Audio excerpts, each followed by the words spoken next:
प्यारे बच्चों, विज्ञान के अंतर्गत जल के कई गुणों के बारे में हम लोग पढ़ चुके हैं। आज मैं देख रहा था कक्षा 7 के विज्ञान की किताब, इसमें एक आर्टिकल था कि पहाड़ी इलाकों में, ठंडे प्रदेशों में झील जम जाता है फिर भी अंदर मछलियां जीवित क्यों रहती हैं। देखिए, जल के जो गुण होते हैं ना, कुछ स्पेशल गुण होता है। जो सामान्य जल आप नॉर्मल पीते हो या कोई भी सामान्य जल, उसका टेम्परेचर नॉर्मल 4 डिग्री सेल्सियस होता है। जैसे शरीर का टेम्परेचर 36.7 36.8 होता है ना डिग्री सेल्सियस, उसी तरीके से जल का ताप 4 डिग्री सेल्सियस नॉर्मल होता है। और एक बात याद रखना कि जल का 4 डिग्री सेल्सियस पर घनत्व जो है सबसे अधिक होता है। घनत्व जब अधिक होगा तो आयतन कम होगा। अब अक्सर बच्चे, छोटे बच्चे कंफ्यूज हो जाते हैं कि आयतन घनत्व का ये तालमेल क्या है, तो हम इसको समझाते हैं दूसरे तरीके से। ये केवल समझाने के लिए उदाहरण है, इसको किसी हकीकत से नहीं जोड़ना है। जैसे किसी गांव में 2 भाइयों का परिवार है, कट्टर दुश्मनी है। पता चला कि आंगन में दीवार खड़ी हो गई, एक परिवार इधर दूसरा इधर, एक दूसरे को देखना पसंद नहीं करते। ठीक, तो अगर एक में खुशी होती है तो दूसरा परिवार दुखी हो जाता है।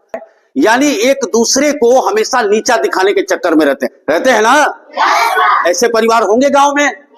उसी तरीके से इसको समझ लो, आयतन और घनत्व, ये 2 ऐसे परिवार हैं जो एक दूसरे के उल्टा व्यवहार करते हैं। उल्टा, जैसे वो दुखी तो सुखी, वो सुखी तो वो दुखी। उसी तरीके से जब आयतन कम होता है तो घनत्व क्या हो जाएगा, बढ़ जाएगा।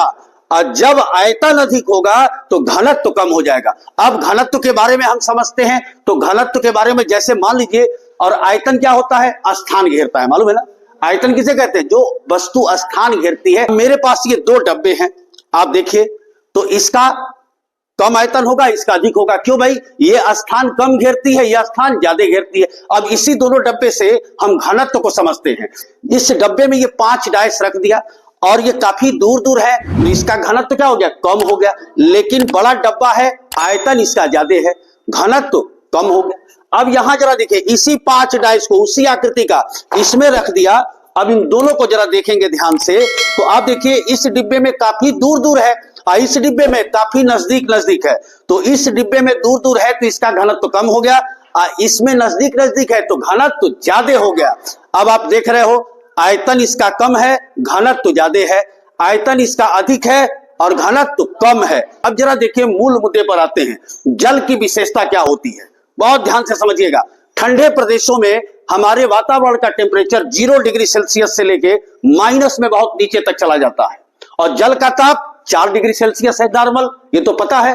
होता क्या है कि ठंडे प्रदेशों में बाहर का जो टेम्परेचर होता है बेटा, वो 0 डिग्री या माइनस में होने के कारण ज्यों ही झील के सतह से संपर्क में आता है तो इसका भी टेम्परेचर 4 डिग्री से धीरे धीरे कम होने लगता है, और कम होते होते वातावरण के टेम्परेचर के बराबर हो जाता है। और जो ही वातावरण के बराबर होगा, इसका बर्फ जमना शुरू हो जाएगा।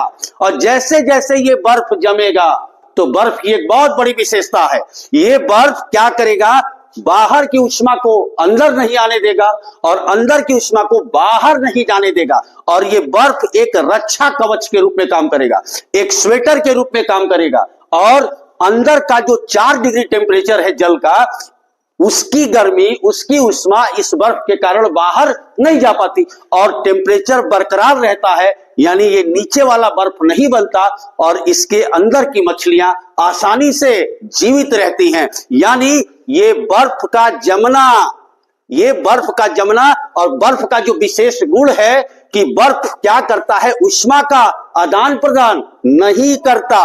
पर्यटक क्या करते हैं कि झील जमी है तो क्रिकेट खेलने लगते हैं, उसी में पैर धंस गया बस अंदर चले जाएंगे, क्योंकि अंदर तो जल है, अंदर तो बर्फ है नहीं। तो आगे बात समझ में, घनत्व और आयतन से इस बात को हम अच्छी तरीके से समझ लेंगे। जल जब बर्फ बनता है तो आयतन बढ़ जाता है। इसका प्रैक्टिकल करना, अगर किसी के पास फ्रिज होगा तो एक बोतल में पूरा भर के, नकानक पानी भर के बोतल के नब को बंद कर देना और फ्रीजर में रख देना। 4-5 घंटे बाद जब निकालोगे तो बोतल फटा हुआ मिलेगा। क्यों? क्योंकि जल जब बर्फ बनता है तो आयतन बढ़ जाता है, जिसके वजह से उसको जगह नहीं मिलती तो बोतल की दीवारों को तोड़ देता है। आई बात समझ में? बहुत बहुत धन्यवाद।